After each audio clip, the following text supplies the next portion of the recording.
Ok, por ella estoy grabando, Luis. Cualquier cosa, si tienes un mensaje, ya queda aquí grabado. Muchachos, muchachas, ¿qué tal? Buenas noches.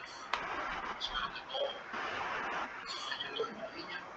Porque con este tercer motivacional, la semana venida, Si Dios lo permite, correcto. de subir material, también material de esta semana, tenemos que controlar las principales máquinas previas que se utilizan en la industria alimentaria. El material es largo, pero no así de exacto. Así que vamos a llevar un gran reto esta semana, un gran planeación.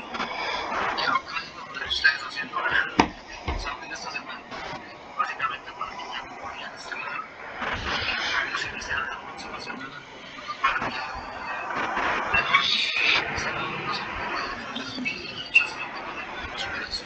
Esta primera semana no es extraño, tanta materia, siempre oportunidad con las principales matemáticas que es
Sí, perdón.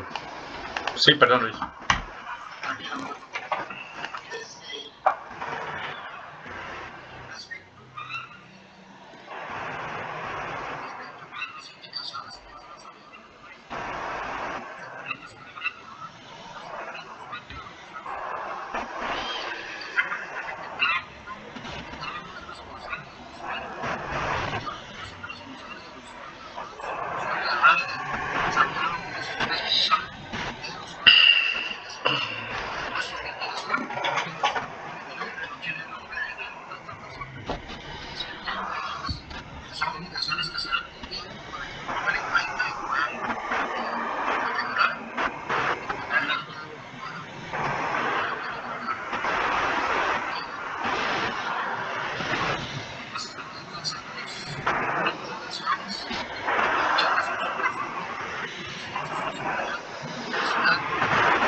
Gracias, Luis. Gracias, gracias. No sé si tienen alguna pregunta, aprovechando que estoy por acá. Ahí estamos,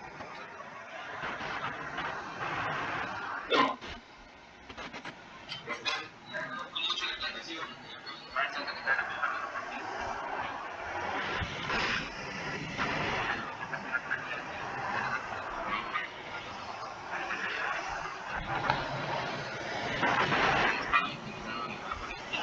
Muchas gracias, recuerden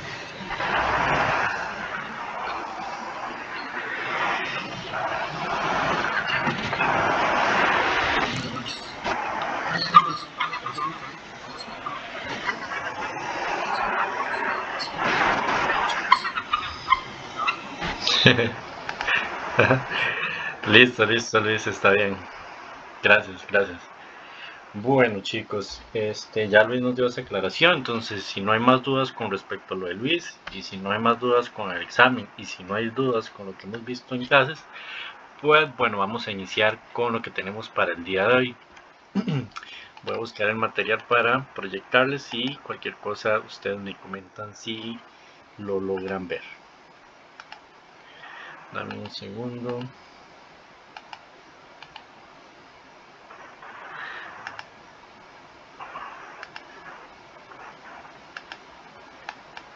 Ahí lo estamos viendo, ¿verdad, chicos?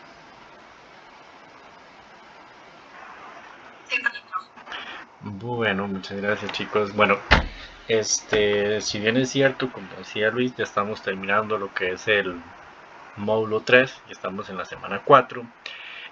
Recordarles que tenemos un examen, ¿verdad? Como bien es sabido. Y bueno, es nuestra última semana.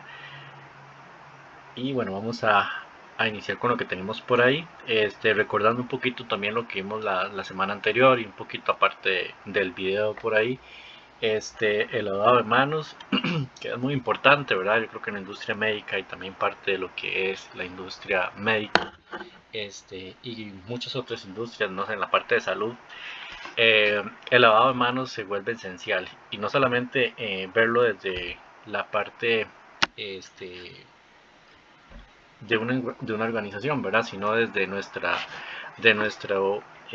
vida diaria, ¿verdad? El lavado de manos es algo esencial y lo que les comentaba la semana anterior, ¿verdad? Yo creo que lo que fue la pandemia nos vino a concientizar mucho lo que es el lavado de manos, ¿verdad? Entonces muchas veces nos dimos cuenta que no nos estábamos lavando las manos adecuadamente o no con la frecuencia adecuada, ¿verdad? Y el alcohol en gel también se volvió esencial para nosotros. Bueno, pero sin extenderme mucho en lo que es el tema del lavado de manos, fue parte de lo que vimos la semana anterior. Y bueno, el video didáctico, que fue lo que ya ustedes vieron, que está bastante interesante por ahí. Para esta semana, chicos, lo que tenemos son materias primas. Yo creo que es la esencia de lo que una organización realiza, ¿verdad? Y parte de esas materias primas las podemos ir clasificando en harina y trigo, líquidos, levaduras, grasas, sal, azúcares, huevos, aditivos químicos. Y bueno, vamos a ir viendo cada una de ellas y la importancia que tiene para cada tipo de organización.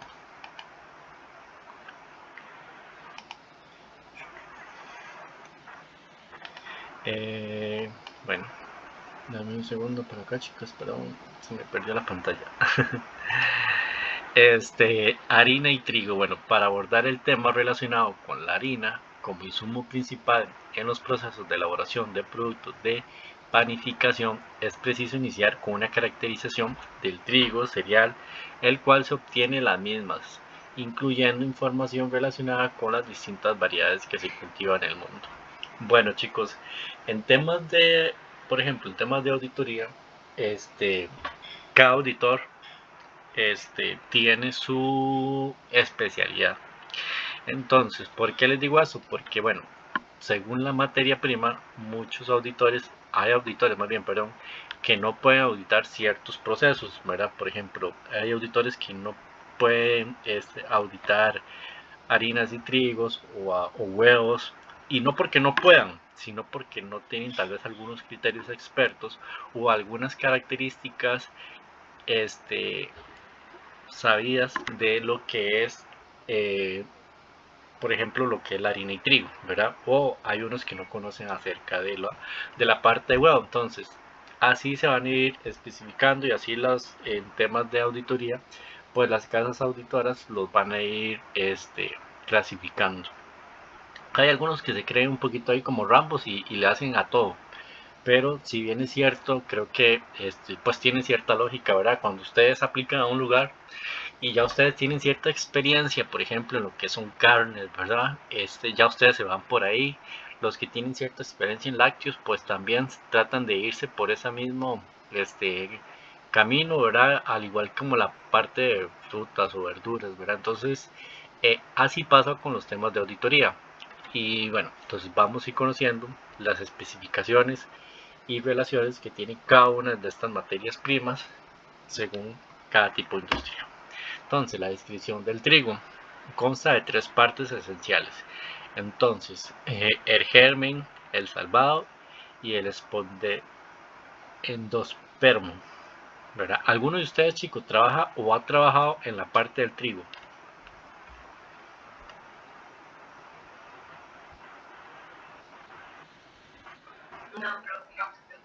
Nadie. Bueno, entonces estamos todos parecidos. Pero bueno, yo sí he estado ahí con algunos temas de tutorías de arroz y por ahí. Pero bueno, entonces cuando hablamos del germen, también conocido como embrión, es la parte del grano donde se inicia el crecimiento de la planta nueva, cómo se siembra la semilla. Entonces básicamente cuando hablamos del germen es la semilla con la que nosotros vamos a cultivar nuestro trigo, ¿cierto? Entonces ahí es donde de ahí viene el nombre, ¿verdad? Germen, perdón. El salvado, bueno, está formado por varias capas. En su función es proteger la estructura del grano, el cual es muy delicada. Entonces es como la cascarilla que trae el trigo. Muchas de esas cascarillas tienen un doble uso al final, ¿verdad? Lo he visto que lo utilizan como en ciertas granjas, ¿verdad? En ciertos abonos, y sirve como para secado. Puede decirse que viene siendo, chicos, como, yo no sé si ustedes saben qué es, pero como la borucha o los residuos de la madera cepillada, algo así. No es así, pero puede verse como algo parecido. Bueno, el salvado. Y ahora sí, el endorpesmo. Asimilado es lo que conforma la mayor parte del grano de trigo, y al ser molido se obtiene la harina blanca. Entonces, eso es lo que nosotros necesitamos del trigo, ¿verdad? Esta parte que es la parte esencial. Y bueno, el endospermo, de aquí se obtiene la harina blanca, ¿verdad? Entonces es lo que nosotros vamos a moler para obtener esa característica blanca que nosotros usamos en diferentes y muchos procesos dentro de una organización, y así como en nuestros hogares también, ¿verdad? El salvado, lo que les decía, ¿verdad? Esta parte, a ver si la puedo hacer un poquito grande. No se puede. Es esa parte que cubre o que protege el endospermo. Y el germen, bueno, es la parte externa o es la parte del embrión donde está el trigo. El trigo presenta una superioridad sobre otros granos para la elaboración del pan y otros productos horneados o de panificación, y por las proteínas que contienen los endospermos se forman en gluten. Entonces, resistencias y elasticidad son características que posee el endospermo. Tipos de trigo. Bueno, la harina proviene de diversas variedades de trigo, dentro de las cuales se encuentran las siguientes: el trigo spring, el trigo durón, el trigo winter y el trigo sport y el trigo soft. Vamos a ir conociendo cada una de ellas. Si bien es cierto, pues para el ojo de nosotros creo que todo va a ser trigo. Para personas un poquito más expertas, pues va a conocer que el trigo pues tiene su diferenciación uno con otro, y bueno, su cultivo pues también debe ser diferente unos con los otros, ¿verdad? Pues algunos puede que sea un poquito más difícil de cultivar o más delicado, ¿verdad? Entonces tiene sus características particulares. El trigo spring de este tipo de trigo se obtiene una harina alta en proteínas y baja de almidones. Se utiliza principalmente para la realización de panes artesanales. El durón, bueno, este tipo de trigo se obtiene de una harina alta en proteínas, en especial para preparar pastas o fideos. Y el trigo winter, bueno, a partir de él se obtiene una harina con niveles intermedios de proteínas y almidones. Se usa para panes dulces, salados y bollerías. Es el que normalmente pues nosotros podemos llegar a utilizar, o uno de los más comerciales que tenemos.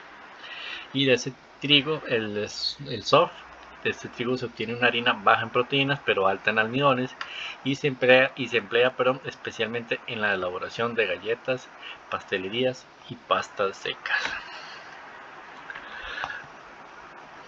Al final, chicos, todos son trigo, ¿verdad? Y no es que con el spring no se pueda hacer galletas, pues tiene sus particularidades, ¿verdad? Pero se asientan bien con cada uno de esos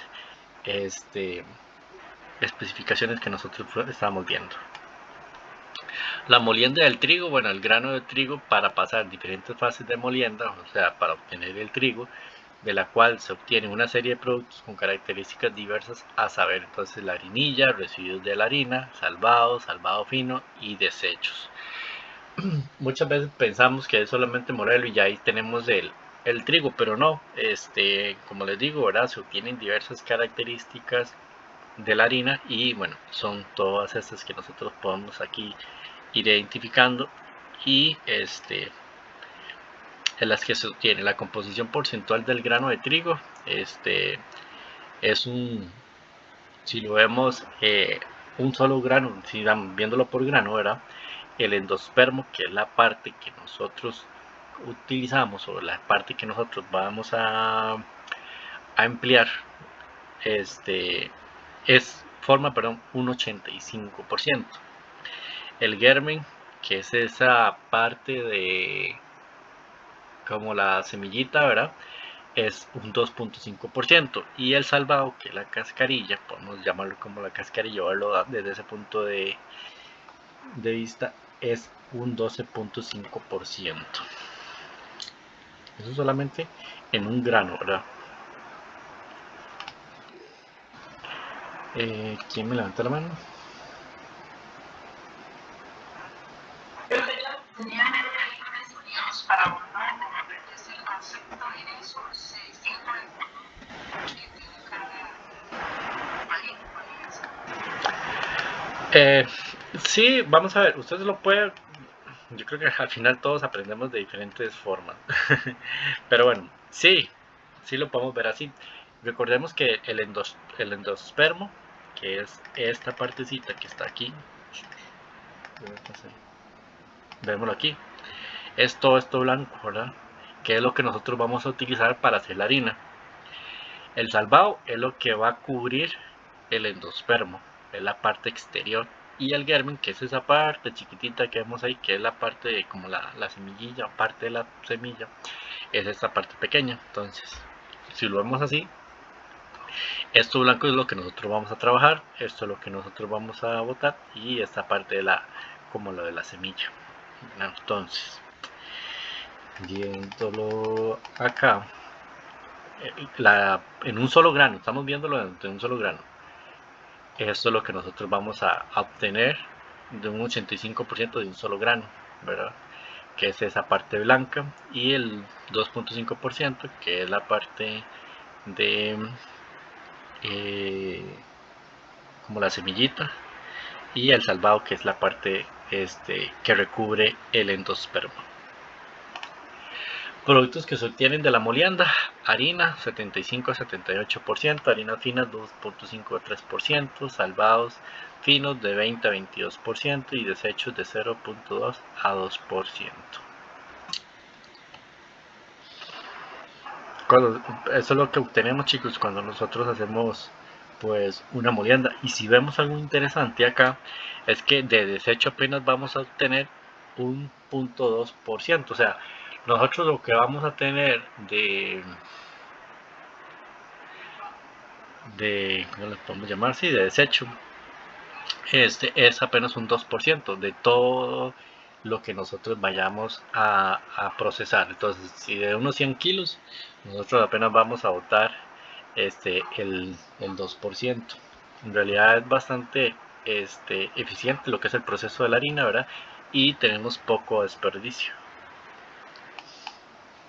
Descripción de la harina. Bueno, la harina es el producto derivado de la molienda del grano de trigo que se utiliza mayoritariamente en la elaboración de productos de panadería y pastelería. Está compuesto por agua, gluten, que es la proteína del trigo, almidones, grasas, celulosas y cenizas.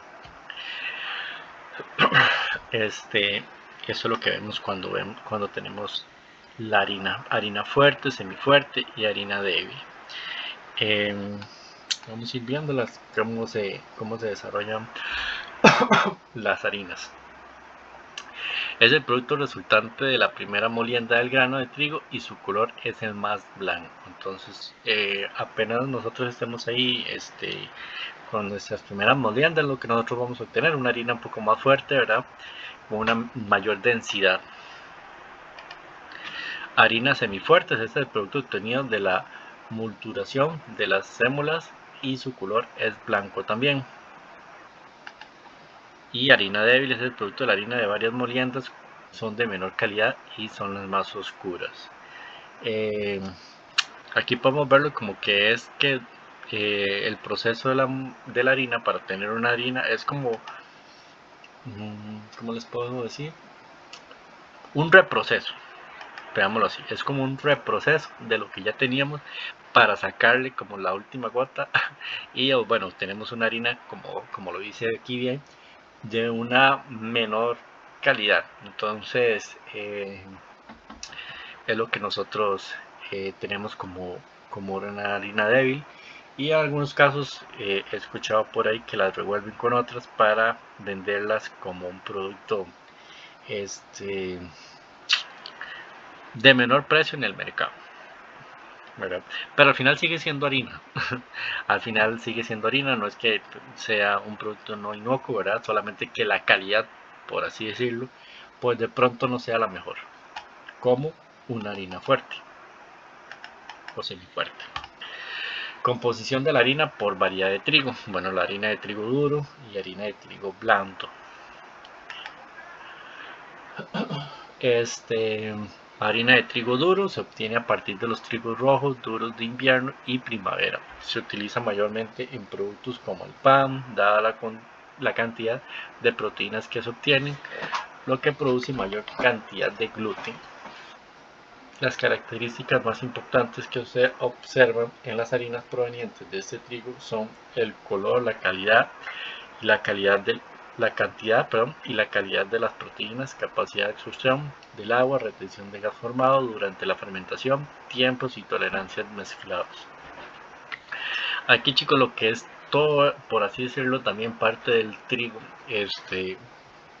tiene todo un control para llegar a obtener un producto con altos estándares de calidad, ¿verdad? Porque aquí también es importante, ya no es solamente ver lo que es el color, sino también ver otras características importantes que tiene el trigo y que se deben preservar en sus procesos y mantener, parámetros con umbrales un poco exigentes, ¿verdad? Como podemos decir que un control o un punto importante va a ser la humedad, ¿verdad?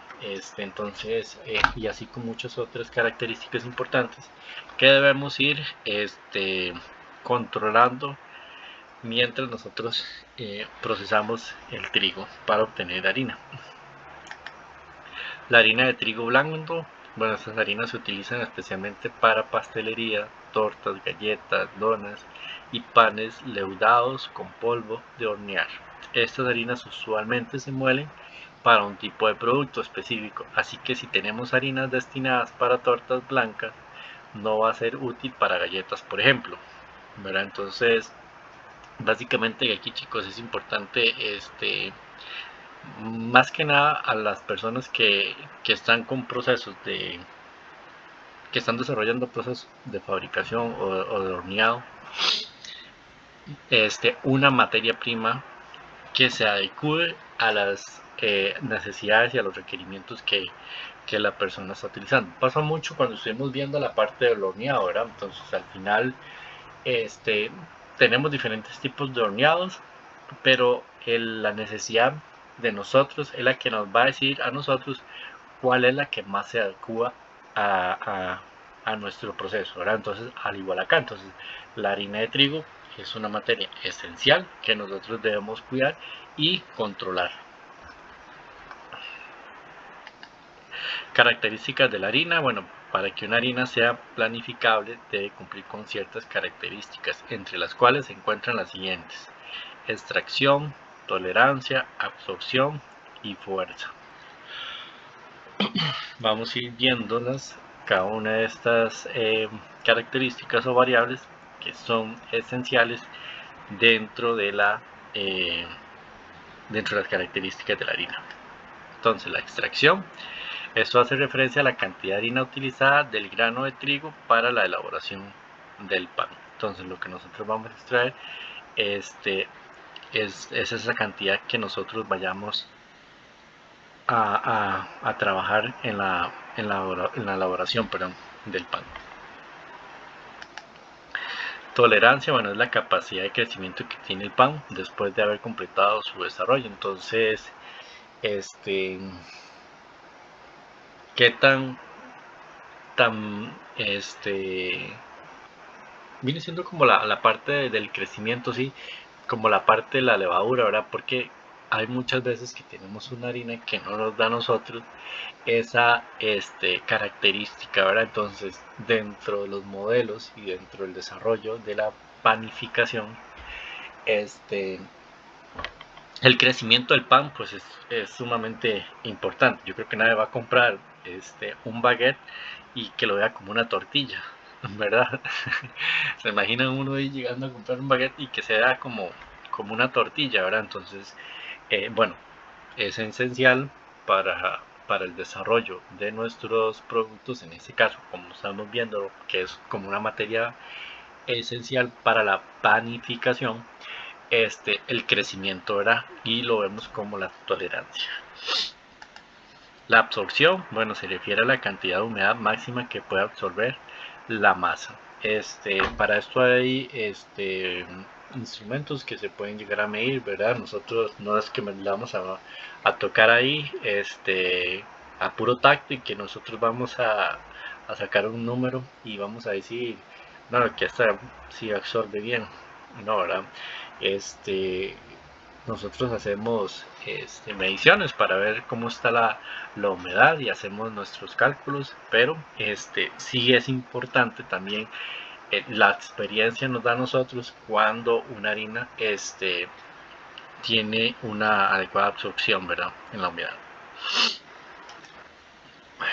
Por ejemplo, en harinas muy viejas sí tiende mucho a tener problemas de absorción, entonces es una de las variables también importantes a considerar. Fuerza, bueno, es la característica que tiene de mantener el volumen deseado, una buena consistencia y una miga fina. Cuando uno está amasando la masa, ¿verdad? Uno se da cuenta, ¿verdad?, qué tan fuerte está haciendo la masa, y bueno, de qué depende también de la harina. Si bien es cierto, chicos, en el mercado existen diferentes tipos de harina, ¿verdad? Yo creo que la que más me recuerda y es la que siempre he visto por mi casa es la Nacarina, creo. Pero bueno, he visto también otras marcas por ahí que vienen en un mercado pues emergiendo, ¿verdad? Con nuevas propuestas, pero también he visto otras de muy mala calidad, ¿verdad? Entonces, cuando ustedes están haciendo las masas, y yo lo he visto, sí, la harina tiende mucho a no ser tan fuerte, ¿verdad? Y usted la estira y se vuelve un poco... Un segundo, chicos.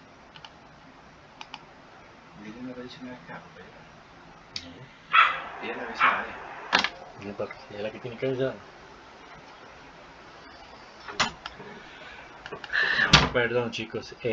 Entonces, la resistencia o la fuerza que nosotros podamos ir manteniendo en el desarrollo de la panificación, pues es importante también por ahí. Composición de la harina. Bueno, en la base seca la harina de trigo posee 6 componentes a saber: el almidón, proteínas de reserva, que es lo que conocemos como el gluten, y que es todo un tema, el tema del gluten, ¿verdad? Pentanosas, que son los polisacáridos, los lípidos, proteínas hidrosolubles y compuestos inorgánicos, que son las cenizas. Ya ustedes van a ser expertos en harina. Vamos a ir viéndolas en la parte de la harina. Entonces, el almidón representa la principal fracción de la harina con un 65%. Está compuesta por amilosa, que es de un 23%, y amilopectina, que es un 73%. Tiene la función de relleno al aumentar la viscoelasticidad de la masa. Entonces posee influencia crítica durante el horneado, al gelatinarse, así como su almacenamiento y por el endurecimiento del pan. ¿Alguno de ustedes, chicos, ha trabajado, bueno, ha hecho pan? Algunos de ustedes, pues ahí tal vez en sus casas, no tal vez algo más industrial, pero sí lo han trabajado. Nadie cocina.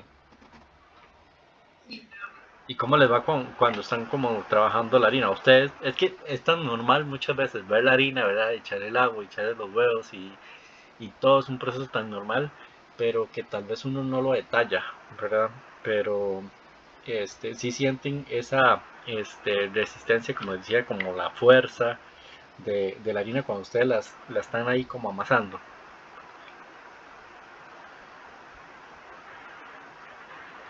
Pero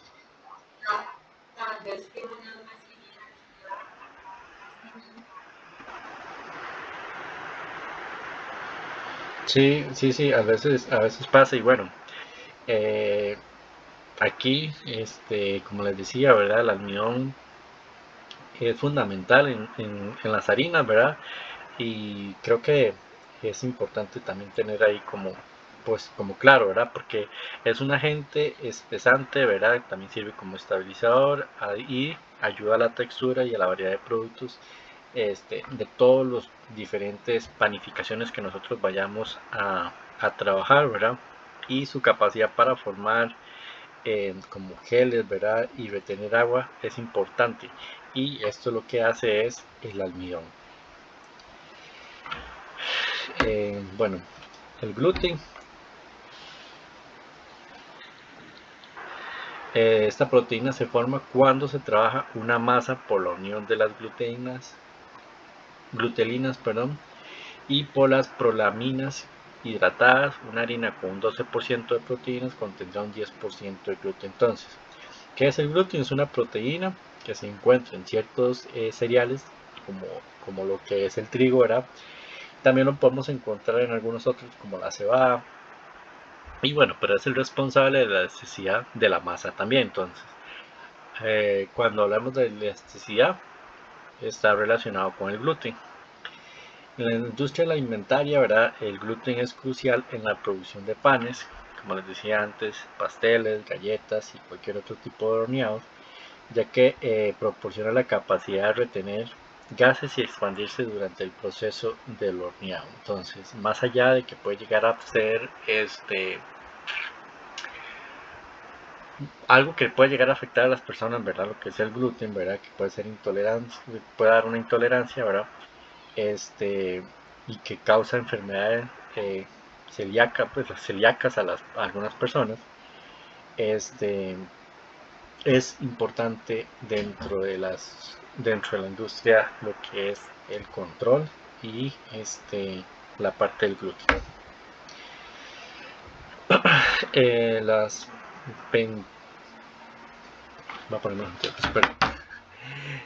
Las pentosonas, ¿verdad? Son polisacáridos pero diferentes al anión y están presentes entre el 2 al 2.5% de la harina.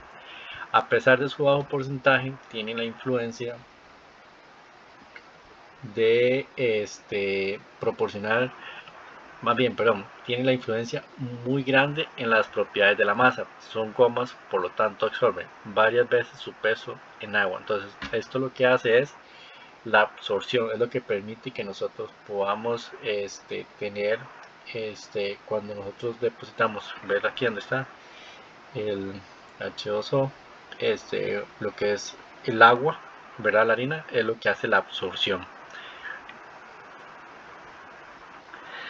en el trigo. Y bueno, ¿qué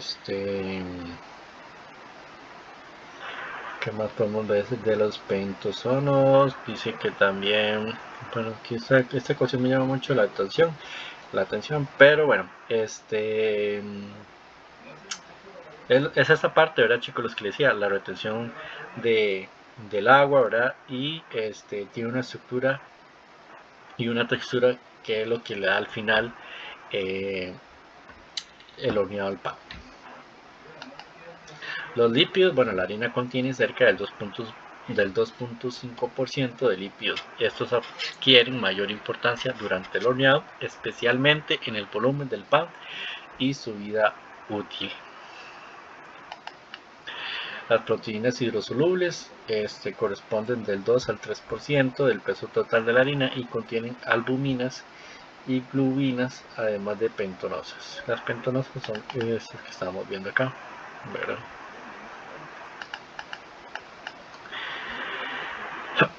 Compuestos inorgánicos, que era lo que vimos antes, que son como las cenizas, y la harina contiene el 0.5% de cenizas, y este material inorgánico, o sea que no tiene vida, posee baja influencia en la formación de la masa. Podemos decir que naturalmente se encuentra dentro de las harinas, pero es un compuesto inorgánico. Y si lo vemos bien, pues forma apenas un 0.5%. Conservación de la harina. Bueno, la harina debe tener un adecuado proceso de maduración, luego de su producción, que la molienda, ¿verdad? Esa parte donde nosotros obtenemos la harina, ¿verdad? Una vez que nosotros procesamos el trigo. Y bueno, la finalidad de alcanzar un punto óptimo de las características que son propias, características tecnológicas, científicas, y el tiempo de maduración de la harina va a depender de varios factores. ¿Cuáles serían? Bueno, variedad del trigo, que son aquellos 4 tipos de trigo que teníamos. Eso va a depender mucho de cuánto tiempo sea el tiempo de maduración, el tiempo de elaboración, ¿verdad? Y conservación del trigo y las harinas. Y bueno, ahí tenemos otras características también importantes, ¿verdad? Como lo que es la temperatura, el ambiente, ¿verdad? Que son características que al final contribuyen a obtener una maduración adecuada para lo que es la harina. El agua, bueno, el agua es el principal ingrediente utilizado en la formación de la masa, ¿verdad? Esencialmente el agua forma parte de muchos de los ingredientes o muchas de las materias primas que nosotros vayamos a ir analizando en esta clase. Y bueno, sin embargo se debe tener cuidado con sus características, especialmente a nivel de dureza, por el contenido de minerales que acarrea consigo y el pH. Eso es otro tema también, chicos, lo que es el agua. Y si bien es cierto, para el tema de elaboración de bebidas, que cuando es un tema de que el agua se incorpore a una materia prima, ya ahí tenemos todo un trabajo dentro de lo que es la parte del control del agua. ¿verdad? Porque tenemos que hacer un cumplimiento ahí en la parte legal, tenemos que darle un seguimiento, tenemos que hacer unas mediciones y todo un tema con la parte del agua, pero vemos la parte de la dureza del agua. Lo ideal es trabajar con agua de dureza media, dentro de 50 a 100 partes por millón, y un pH que esté en un rango de 4.5 a un 6%. Entonces, igual tenemos indicadores, tenemos medidores que a nosotros nos dan estos parámetros para ver cómo estamos trabajando lo que es el agua. El agua dura entre 100 a 200 partes por millón, entre miligramos, entre litros de sales de calcio y magnesio. Agua medianamente dura entre 50 a 100 partes por millón de sales de calcio y magnesio, y agua suave menor a 50 partes por millón de sales de calcio y magnesio. Es importante, chicos, lo que es todo ese tema del agua y de la dureza, ¿verdad? Entonces ya identificamos ciertos parámetros, y algunos de estos parámetros también son ajustables según requerimientos del cliente. ¿Quién tiene la mano levantada por ahí?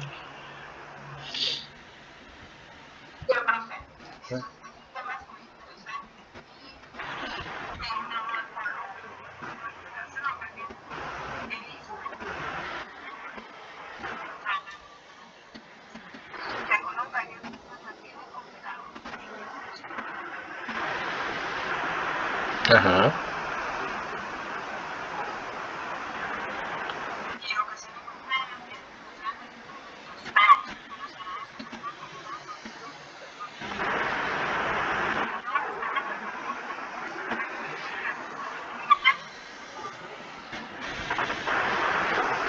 Sí, bueno, más que nada es para conservarlo, ¿verdad? Para no tener como ese proceso de estar volviéndolo, porque muchas veces el baguette se hace en la madrugada, ¿verdad? O sea, siempre se cocina como en las madrugadas, pero se trabaja para conservarlo, ¿verdad? Y para mantener un poco lo que es la pasta en mejor conservación.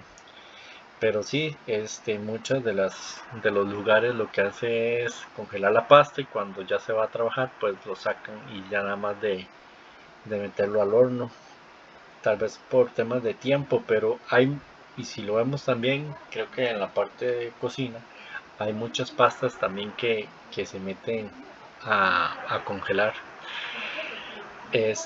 Pero sí, sí sucede. No le he puesto tanta atención a ver si tiene alguna distinción del sabor, porque casi no como pan tampoco, entonces eh, no sé, no soy tan experto en temas del pan, pero sí debe ser un tema de conservación de frescura para lo que es la masa.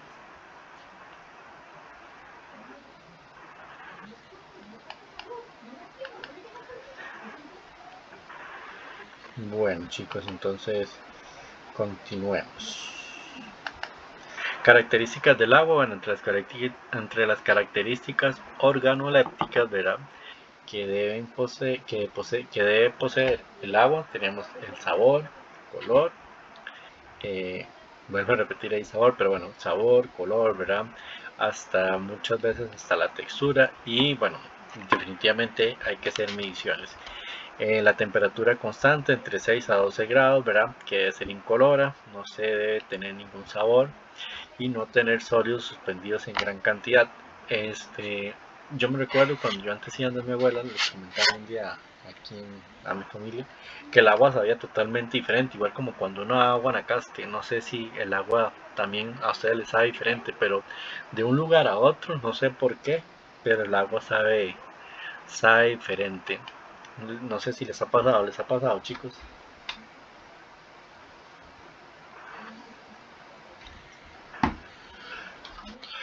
Bueno, yo creo que a nadie le ha pasado, entonces soy solo yo el raro. Sí,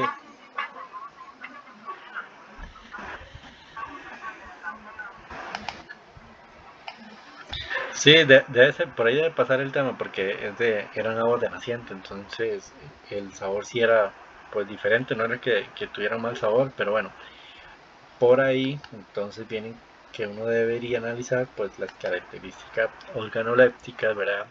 Esos sólidos suspendidos en gran cantidad, ¿verdad?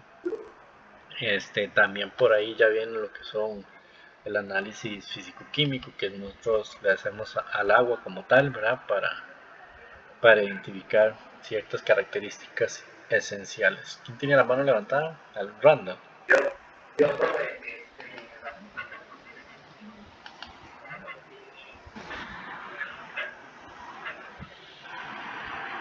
Y se puede tomar, sí.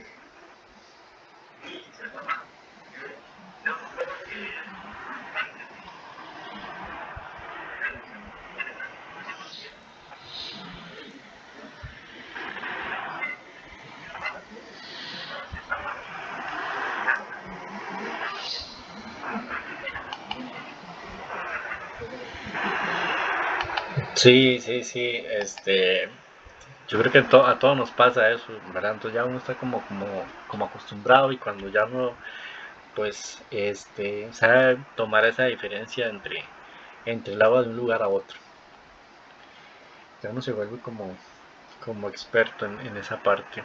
Y bueno, por eso les comentaba, ¿verdad? Entonces son características que uno puede ver, pues, a simple vista, ¿verdad? Como cuando nosotros contemplamos esas características organolépticas, igual también, ¿verdad? Cuando vemos un agua, cuando llega como blanca a presión, ya esperamos un ratito y el agua se vuelve otra vez al color normal, pero bueno, pues viene con presión.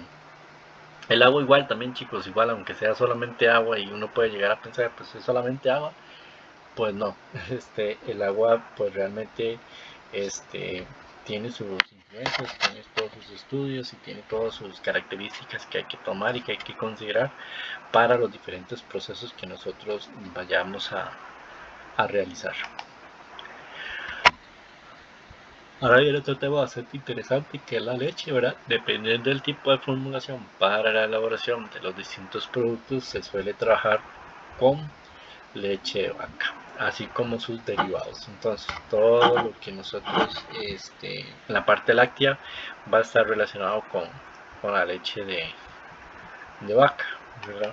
Entonces, tipos de leche, leche líquida fresca, ¿verdad? Leche líquida descremada, leche en polvo entera, leche en polvo descremada, suero líquido, ¿verdad? Suero en polvo descremado, leche entera evaporada, descremada evaporada, condensada, entera endulzada y condensada descremada endulzada.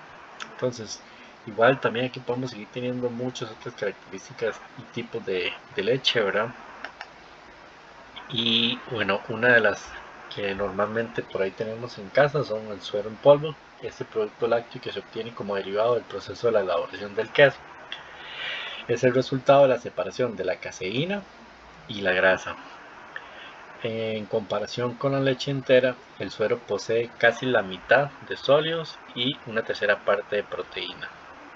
Cumple una función de agente suavizador de la masa por su contenido en proteínas y aquellas que lo forman son principalmente las lactoalbuminas. Esta es el suero en polvo. Leche en polvo descremada, bueno, se obtiene cuando se separa la grasa de la leche, ¿verdad? Entonces, vamos a ver nada más. Si me meto aquí.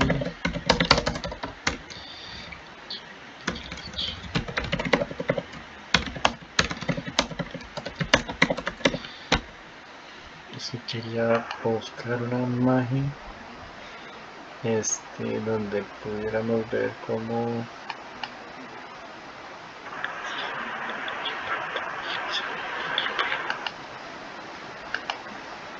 bueno, no, después la busco. La leche en polvo, ¿verdad? Entonces, es que quería darles una imagen, pues que no sé si me va a salir acá, pero de cómo se podíamos ver esa parte de lo que conforma la leche, ¿verdad? Entonces, porque la leche está conformada por diferentes formulaciones, pero bueno, ahorita lo vamos viendo. La grasa de la leche líquida y luego ese líquido se pulveriza o se seca. Entonces, ahí es donde obtenemos lo que es la parte de leche en polvo mediante un sistema de Ruiz o aspersión, y tiene varias funciones: valor de amortiguación, suavizador, reacción de calor, absorción, cuerpo y elasticidad y nutrición. Entonces, valor de amortiguación: esta leche es capaz de producir un efecto amortiguante o tapón, puesto que controla cambios bruscos en la acidez de la masa durante el proceso de fermentación. Suavizador: bueno, es el contenedor de la lactosa, de la lactoalbumina, y produce un efecto suavizante o ablandador en la estructura de la miga.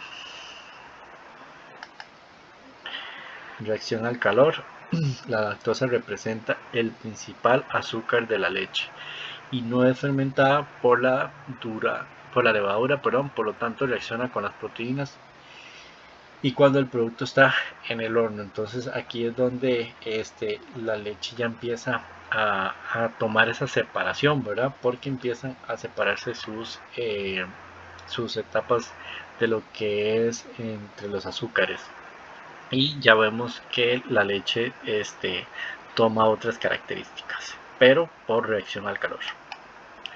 La absorción cuenta con propiedades de retención de agua superiores, y la absorción que representa la masa es de apenas un 1% por cada 1% de leche en polvo descremada que se adiciona a la formulación.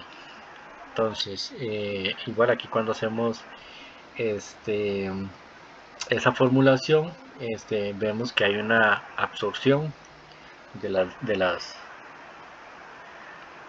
la masa con la leche.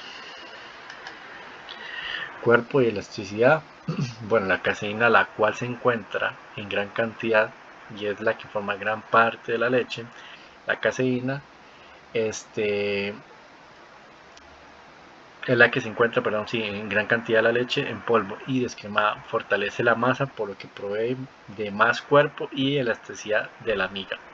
Entonces, si vemos acá, un 80% de caseína y un 20% de suero. La caseína muchas veces también, no sé, hay muchos productos que también tienen caseína y viene ya en polvo, como lo que es que se me ocurre, productos de gimnasio y todo ese tipo de cosas. Bueno, ya son productos que vienen ahí con suero, con caseínas y toda esa separación que hacen con la lactosa para obtener el mayor porcentaje macro de lo que es una caseína pues pura. La nutrición: al tener la caseína un buen balance a nivel de aminoácidos, le da un alto valor nutritivo a los productos alimenticios. Entonces, como les comentaba, la caseína es uno de los componentes esenciales de la leche y tiene un alto valor en la parte nutricional para los alimentos. La levadura, chicos, es una planta unicelular que solo se puede observar con la ayuda de un microscopio. Entonces, en ella causa la fermentación cuando se tienen las condiciones adecuadas de temperatura, humedad, disponibilidad del alimento. Entonces, la levadura tiene sus procesos, y un proceso de ellos es la fermentación, que consiste en hacer que el pan aumente su volumen por medio de la transformación de los azúcares y almidones en alcoholes y dióxido de carbono, CO2. Y a eso se le conoce como efecto edulante. Entonces, cuando vemos que nosotros tenemos ese proceso de levadura, que es lo que hace que el pan crezca, ¿verdad?, que es lo que a nosotros nos da el tamaño también un poco más, podemos decirlo que más forzado, porque aquí estamos agregando otro componente a la harina para obtener mayor tamaño, que gracias a esa combinación entre la levadura con la harina obtenemos lo que es la fermentación. Pero no es solamente revolverlo y que ya el pan va a crecer, no, porque muchas veces, aunque nosotros hagamos la formulación, si no tenemos un adecuado uso pues no vamos a completar el proceso de la fermentación y muchas veces el pan no va a tener el crecimiento que nosotros queríamos.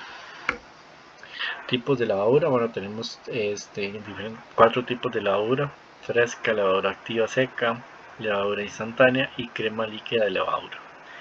Entonces, la levadura fresca se encuentra en forma de pasta y se obtiene a partir de la crema de la levadura, la cual se deshidrata hasta llegar a tener entre un 32 a un 34% de sólidos, y esta pasta se homogeniza y se le da forma a su almacenamiento y debe ser en 0 grados, y está compuesta por 66 a 68% de humedad y material activa seca, que es de un 32 a un 40%.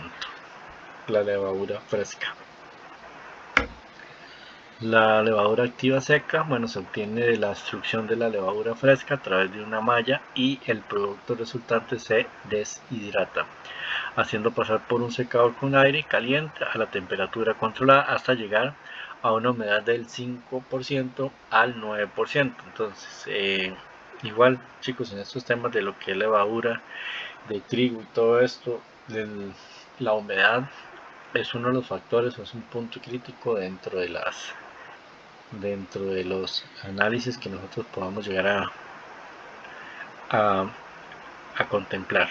Al final se obtiene también un producto que consiste en pequeñas esferas en un tamaño de 1 milímetro de diámetro. O sea, son tamaños realmente pequeños, y es un material, o más bien es un producto totalmente seco. La levadura instantánea, bueno, su producción se basa en la aplicación de un proceso de secado de la levadura fresca consiste en la deshidratación rápida de la pasta de la levadura en una torre de fluidización de aire deshidratado para alcanzar una materia seca al final del 95% con una incertidumbre del 1%. La levadura instantánea. Bueno, esta es la que nosotros utilizamos y que de una vez vamos a obtener un resultado pues inmediato. Igual también va a depender mucho de las necesidades que nosotros tenemos, si es la que nosotros queremos utilizar para nuestros procesos, pero lo que normalmente también por ahí utilizan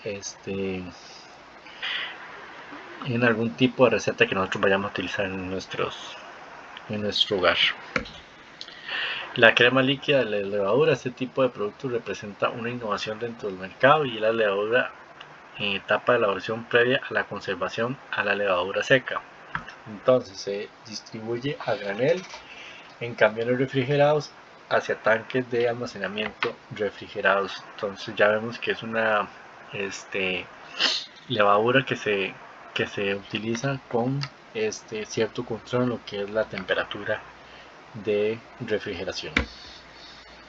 Chicos, no sé si nos tomamos un pequeño break, tal vez a las 7:15 volvemos para que estiremos y comamos algo y puedan hacer algo que tengan por ahí que hacer, y volvemos a las 7:15. Entonces entre 15 minutos nos vemos. Bueno, chicos.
pasa? La liga, papu, ¿ve? La liga.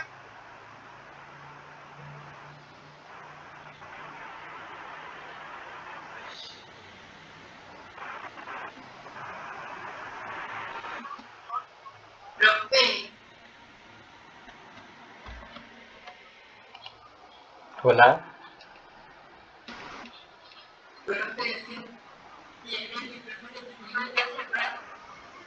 Ah, bueno, voy a apagarlo entonces.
Hola chicos,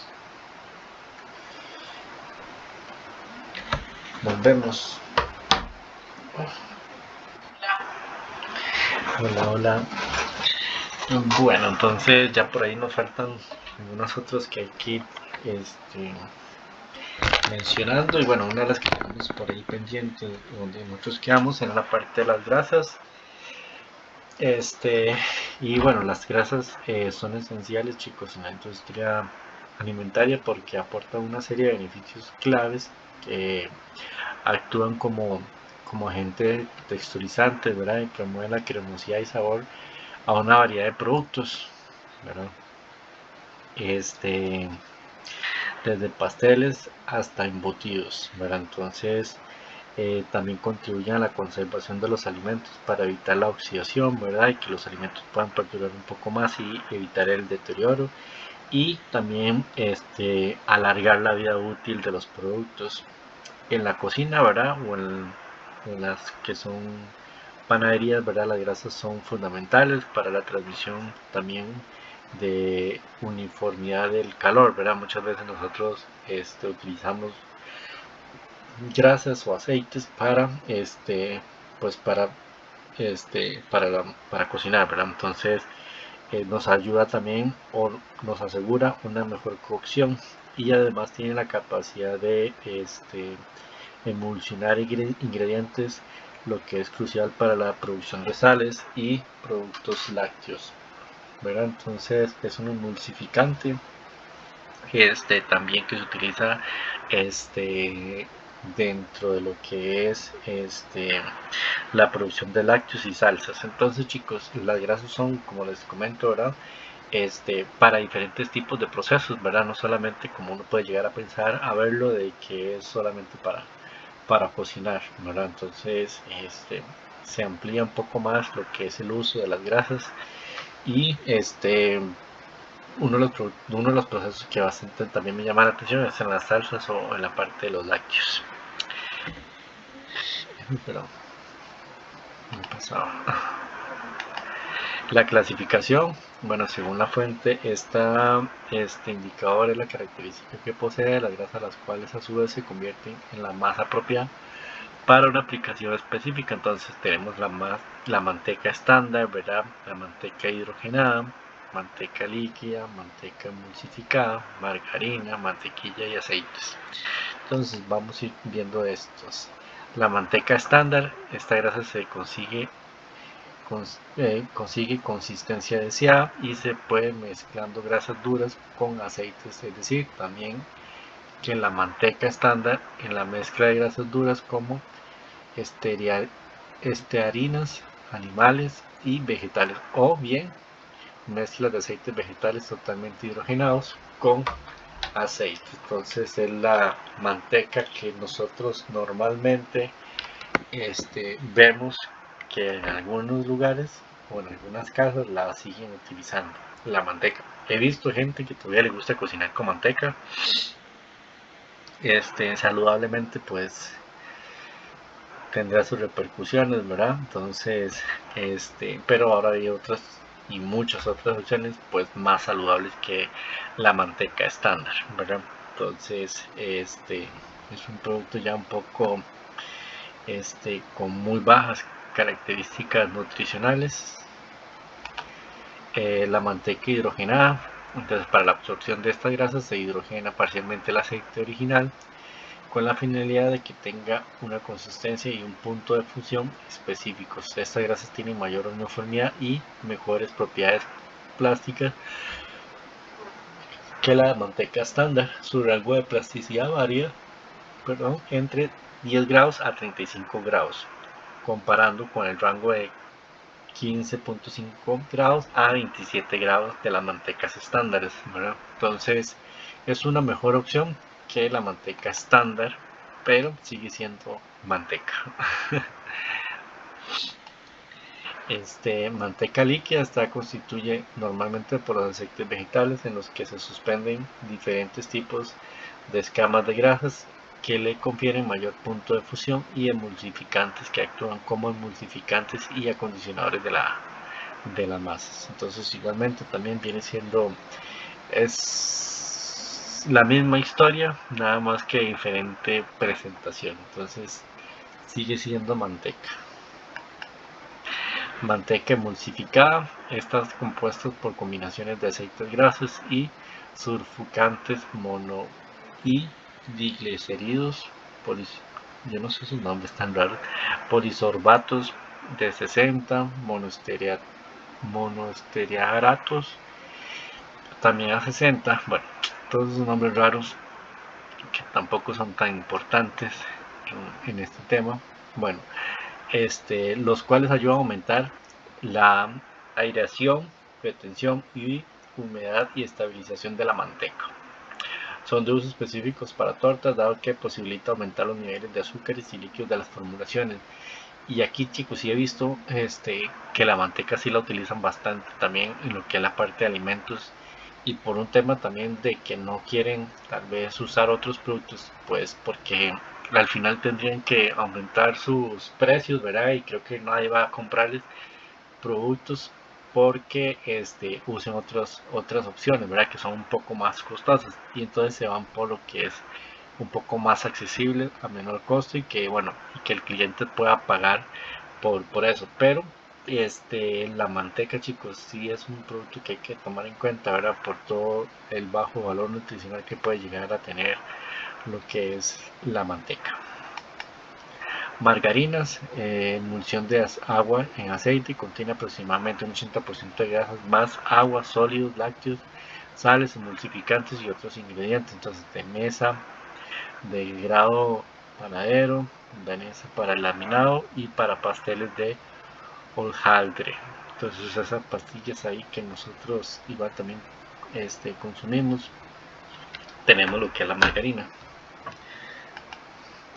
Funciones básicas, bueno, la formación de la película de aceites lubricantes que suavizan el producto horneado. Esta función de lubricación se atribuye a la fase de aceites de la manteca, ¿verdad? Retención de aire durante el proceso de mezclado, y esto se debe a la acción que ejerce los cristales de las grasas sólidas. Cuando hablamos, chicos, definitivamente de margarina, ¿verdad? Está muy relacionado a lo que es el pan, ¿verdad? Porque se utiliza mucho en lo que es la parte del desarrollo de panificación. Otro igual también que tenemos por ahí es el cloruro de sodio, como más conocido como la sal. En la industria igual alimentaria es fundamental por muchas razones, porque actúa como un potenciador natural del sabor, ¿verdad? Entonces es lo que nosotros va a dar un valor ahí agregado también con saborización, realzando el gusto de los alimentos, ¿verdad? Y equilibrando sabor de lo que nosotros vayamos a utilizar en las recetas. Además de su función del sabor, ¿verdad? Que no solamente el sabor, también desempeña un papel importante en la conservación de los alimentos, ¿verdad? En el crecimiento de bacterias, hongos, lo que ayuda a prolongar la vida útil de muchos productos alimenticios, como carnes curadas, encurtidos y conservas. Entonces por ahí vemos que, no sé si han visto, cuando las carnes las quieren que les dé un sabor diferente, que puedan curarlas, y bueno, la sal actúa como un sellador, y es importante también ahí en la parte de algunos otros alimentos. También puede afectar la textura de los alimentos, ¿verdad? Especialmente en la panificación, cuando estamos realizando la parte de pan, porque es donde se controla la fermentación de la levadura y fortalece la estructura de la masa. Pero sin embargo es importante, chicos, utilizarla con moderación, ya que el exceso de sal puede tener efectos negativos a la salud, como aumentar la presión, ¿verdad?, arterial, y el riesgo de enfermedades cardiovasculares. Yo creo que siempre y cuando uno va al doctor, pues es algo que nos hacen pues ahí referencia a lo que es la sal, ¿verdad? Efectos de la sal: fortalecimiento del gluten, aumento de la absorción del agua, detención de la actividad de la levadura, inhibición de las acciones bacterianas ácidas, efecto antioxidante, producción de cortes más finas y crujientes, y confiere gusto y sabor, aumenta el tiempo de conservación. La sal es sal, ¿verdad? O sea, les digo eso porque, o sea, es la sal que nosotros utilizamos. Entonces, el fortalecimiento del gluten, ¿verdad? La sal actúa directamente en la formación del gluten, ¿verdad? Reforzándolo, es decir, aumentando su fuerza y tenacidad conforme se aumenta la dosificación. Entonces, conforme nosotros vayamos aumentando la cantidad de sal, pues vamos a aumentar también su fuerza y tenacidad, pero como les comentaba anteriormente, ¿verdad? Siempre es importante la moderación en el uso y no excedernos de lo que puede llegar a ser la formulación adecuada para el uso de la sal. Aumento de la absorción del agua. Cuando la formulación contiene sal, el agua tiene mayor fijación al gluten, es decir, este absorbe más agua, por lo que aumenta la humedad en el producto de panificación. Entonces es toda una reacción química que produce cuando hacemos esa combinación del H2O más el cloruro de sodio para obtener una mejor absorción, y tiene sus efectos, ¿verdad? Como lo que aumenta la humedad. La detención de la actividad de la levadura cuando la formulación cuando una formulación tiene sal en exceso, ¿verdad? Se disminuye el proceso de fermentación o inclusive puede detenerse. Por ahí ya cortamos lo que es la reacción que nosotros tenemos por el exceso. Entonces definitivamente siempre hay que tener muchos controles en lo que es el uso de la sal, ¿verdad? No significa que más sea que nos vaya a dar un mejor resultado. Inhibición de la acción de las bacterias ácidas. ¿Qué quiere decir esto? Bueno, la sal tiene una propiedad aséptica. De hecho, creo que es uno de los mejores asépticos que existen por ahí. Entonces, cuando tenemos una herida o cuando tenemos algo por ahí para desinfectar, yo creo que la sal nos ayuda a nosotros, pero permite también disminuir la acidez de la levadura en este caso. Esto retrasa las enfermedades del ácido láctico y butírico. La otra característica que tiene la sal es detener ligeramente la actividad proteólica, mejorando un poco las harinas degradadas. Efectos antioxidantes. Bueno, la sal, al ser accionada antes del amasado, por su poder antioxidante, detiene el blanqueamiento de la miga y potencia su sabor. Entonces, podemos decir que si adiciona al final del amasado, hay una oxidación superior, lo que convierte el producto en panes con migas más blancas y faltos de sabor. Producción de corteza más fina y crujiente. La sal también posee un efecto sobre la coloración de la corteza durante un mejor aspecto. Incluso podría considerarse más atractivo a la vista de las personas consumidoras, ya que el pan no lleva sal. En su coloración es más pálido, por lo tanto su apariencia puede ser menos aceptable como aquel que sí la lleva. Entonces, aquí básicamente que cuando nosotros agregamos la sal más bien al pan, a nosotros nos va a dar un efecto que podría verse pues mejor visualmente, ¿verdad? Que como si no lo llevara, ¿verdad? Entonces por eso es importante también el efecto cuando se utiliza, ya sea al inicio o al final, para mejorar lo que es la textura de un pan.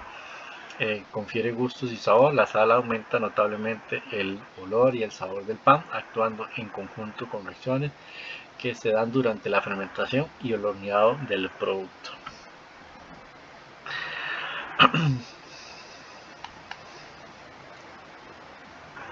Aumento el tiempo de conservación, que eso quiere decir que cuando nosotros agregamos sal, pues vamos a mejorar lo que es la retención de agua de la miga y por su higroscopicidad la capacidad de absorber agua, por lo que se prolonga la vida útil y conservación. Entonces vamos a sellar lo que es ciertas características que posee la masa, ¿verdad? O los productos a través de la sal, y esto nos va a mejorar su conservación. Dosificación de la sal. Bueno, generalmente lo que se debe agregar al pan es un 2% con respecto al 100% de la harina, ¿verdad? Entonces no debemos excedernos de esa formulación, ¿verdad? Y es la recomendación que nosotros tenemos para no excederlo por temas también de producto final como entrega, pero también por temas de salud. Entonces, es decir, se debe más bien adicionar 20 gramos de sal por 1 kilogramo de harina.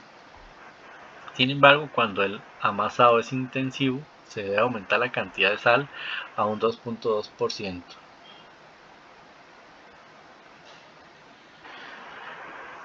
Con el fin de evitar el blanqueamiento de la miga sobre oxidación y sobre ausencia del sabor del producto.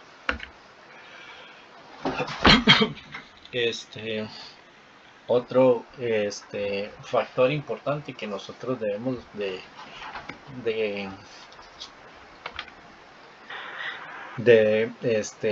medir, ¿verdad? Y de tener en cuenta en lo que son las materias primas, más bien, perdón, es el azúcar, donde se utiliza en múltiples funciones y su capacidad para realzar el sabor, igual de la textura y la conservación de los alimentos. O sea, estamos hablando de la otra parte, ¿verdad? Entonces, antes teníamos la sal y ahora tenemos el azúcar, pero actúan de cierta manera, pues, un poco similar. Entonces, es un endulcorante natural, ¿verdad? Que mejora el sabor y la amplía a una variedad de productos, y lo podemos ver desde postres hasta salsas y bebidas. Entonces, el azúcar siempre va a estar presente en la mayoría de los productos, ¿verdad? Y el azúcar también desempeña un papel importante en la textura de los alimentos. Propiamente en la panificación, ¿verdad? Cuando estamos hablando del pan, ayuda a retener la humedad, suavizar la miga y promueve la fermentación de la levadura, por lo que resulta también en productos horneados como esponjosos y tiernos. Entonces, igual, ¿verdad? Como les digo, el azúcar es esencial en cualquier tipo de procesos que nosotros estemos desarrollando, porque por ahí siempre vamos a estar relacionados con el azúcar. Pero, chicos, igualmente, sin embargo, hay que utilizar el azúcar con moderación, ya que un consumo excesivo puede contribuir a problemas un poco similares a los que teníamos con la sal. En este caso, pues la obesidad, ¿verdad? La diabetes y enfermedades cardíacas que están relacionados con el exceso del azúcar. Tipos de azúcar, bueno, cristalizado, semola, glace, granulado, moreno, invertido, candy, tufrones, vainillado y fondant. Vamos viendo, el cristalizado es el más común y es el más utilizado, a su vez es medianamente refinado, o sea, es el azúcar que normalmente nosotros utilizamos en nuestro día a día. Azúcar semolosa es cristalizado por molido fino con el fin de que se disuelve más fácilmente. Entonces es la harina fina que nosotros muchas veces utilizamos también. La harina en polvo, perdón, azúcar en polvo, es el azúcar cristalizado muy finamente y molido por molinos especiales. Entonces es un proceso un poco más diferenciado que el azúcar cristalizado, ¿verdad? Porque básicamente que aquí vemos la harina en polvo. El granulado, este tipo de azúcar se puede utilizar tanto en la mesa como en la elaboración de productos de panificación, y es uno de los que más tenemos acceso. El azúcar moreno, bueno, es aquel que está parcialmente refinado, es decir, que contiene una pequeña parte de la mezcla y se obtiene de la primera fase del lavado y centrifugado del azúcar. Muchas de las organizaciones ahora, chicos, están buscando innovar con otros tipos de endulzantes, ¿verdad? Que no sea azúcar, para evitar, pues, lo mismo que les comentaba, ¿verdad? Este tipo de enfermedades, y que las personas puedan llegar a tener productos, pues, un poco más con un mejor grado de valor nutricional. Azúcar invertido, bueno, se obtiene a partir de las mezclas en partes iguales de la glucosa y la lebulosa, y este producto es de desenvolvimiento del azúcar de la caña por la acción de enzimática o de ácidos de cierta temperatura. Entonces es un azúcar también por ahí que se utiliza mucho en los procesos de pan. El Gandhi, bueno, son piezas grandes de azúcar que proviene de la recristalización del azúcar. y los terrones. Yo realmente esto nunca los he visto, pero solo los he visto así como en imágenes. Y es refinado y cristalizado y se humedece, se comprime en bloques, ya sean cuadritos o rectangulares.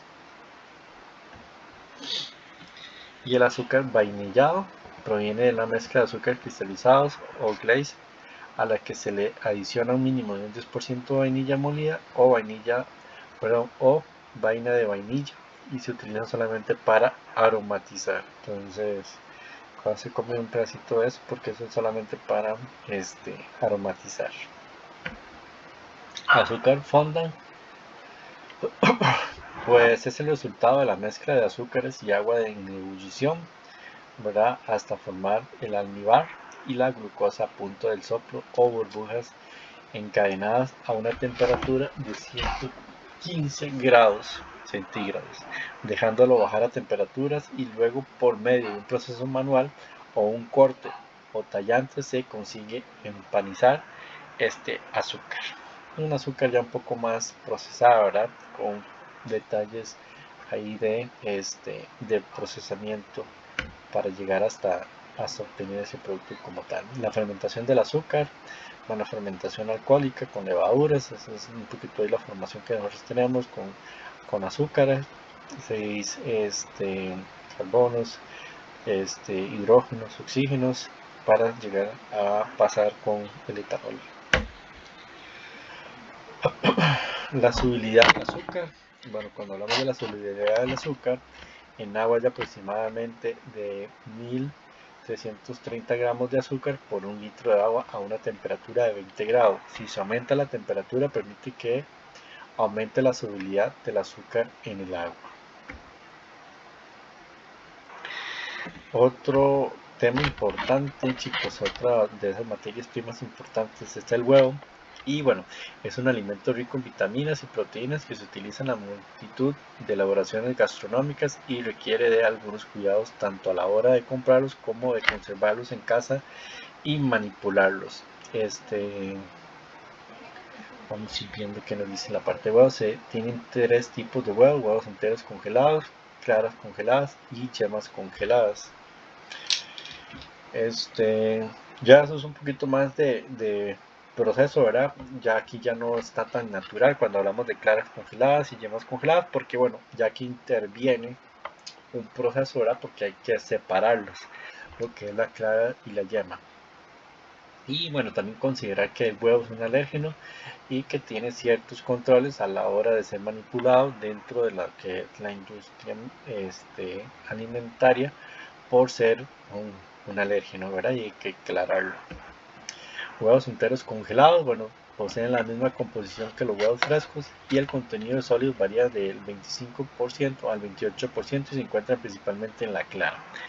Entonces, cuando hablamos de huevos enteros, pues va a estar concentrado básicamente que en la clara. Hacemos esa separación del huevo y la clara y se tiene la misma función de los huevos frescos en panificación, y ambos pueden utilizarse sin problema alguno. Entonces ya vemos que hay ciertas organizaciones o ciertas empresas en el país que tienen su huevo líquido. Yo no sé por ahí las chicas de que estaban ahí en Pollo Rey, creo que era, si todavía por ahí tienen el proceso de huevo líquido o si han estado ahí en la planta de huevo líquido. Chicas, ¿quién está en Pollo Rey? Nancy es. Vale, profe. Raquel, ¿vos también estás ahí? Sí, pero nosotros no, esa digamos, sí está todavía, pero nosotros no ingresamos ahí. No se da la vuelta ya a la parte de...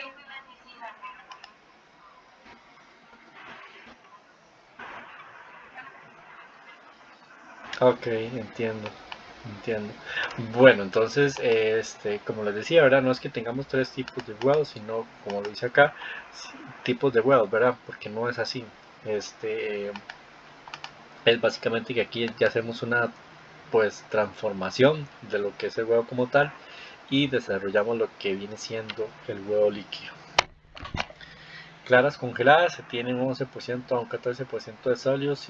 Si este porcentaje aumenta, en una señal de que los huevos no son frescos, ¿verdad? Y estos sólidos poseen un 90% de proteínas y un 10% de materiales minerales. Difícilmente, chicos, ustedes van a agarrar una bolsita y se van a hacer un huevo de los que vienen acá, porque esos son como para fines más industrializados, ¿verdad? Y bueno, eso era lo que teníamos por hoy en lo que es la parte de huevo. Cerramos con lo que es las materias primas con el huevo. Voy a parar la grabación para que no me quede tan pesada.